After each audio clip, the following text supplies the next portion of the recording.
Hello and welcome to today's indie game development video for Dead of Day. Today I've been focusing on three areas of the game. Firstly, getting the load save semi-functional, then ensuring if a new save game has been created, that it goes to the character select screen and then the opening cinematic. And finally, working on a new story screen which will present to the player to give them a bit more background to what's happening in the game. But a bit more about that later. There are a lot of changes taking place within the game. There are a lot of old screens and flows that are still in place that really need to be removed, so I'll be working on that over the next week or so. So let's take a quick look around the intended new flow. I've put together a very simple flow diagram using a UI tool called Balsamic, which I've used for every game that I've worked on. Here you can see the two green boxes which signify the starting points in our game. Firstly, if there is no save game in place, and secondly if the player has already started a game and has created a save file. It's a bit simplistic as there will be other edge cases that I'll need to worry about later on, but this catches the two main ways of playing the game.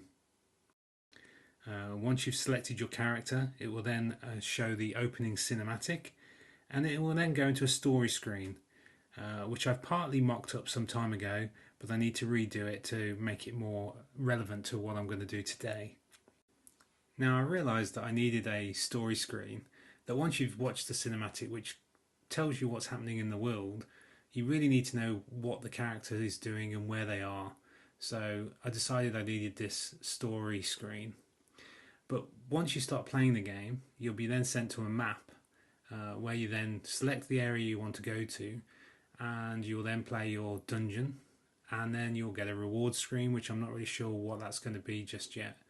And then you would then go back to the map, or I realised I'd need some method of displaying further narrative elements later on in the game. So that's where the story screen comes back into play, where it will then tell you what's going on in the game before it then sends you back to the map screen.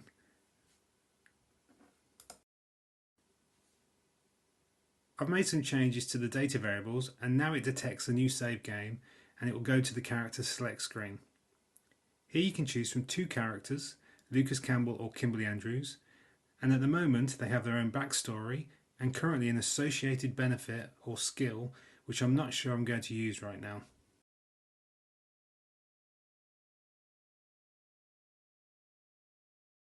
After you've chosen a character, it takes you to the introduction cutscene. And this was written about 7 years ago, before COVID, and it does feel authentic to what's happened recently in the last couple of years. I have thought about changing it because of the implications of that, but I've decided to keep it as it was because it wasn't written on the basis of COVID, it was written 7 years ago, so I think it's fine.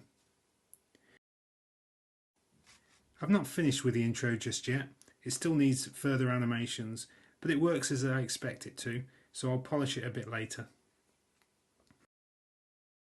Currently, once the cutscene is finished, it goes to an out of date screen.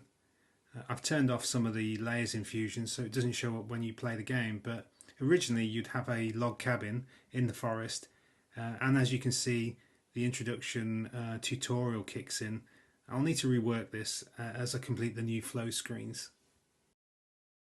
So I start reworking the story screens, which we use to provide background information into the player's starting situation, as well as providing narrative elements later on in the game. This area is still a bit fuzzy in how I might incorporate this into the game, but for now I just want to get the first 10 minutes of gameplay up and running, and so we'll worry about that later on.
And that's it for this week.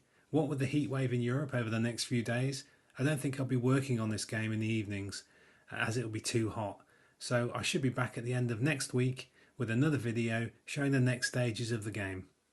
If you want to see more, please like and subscribe and click on the bell icon to receive notifications of the next video. Thanks for watching and see you next time.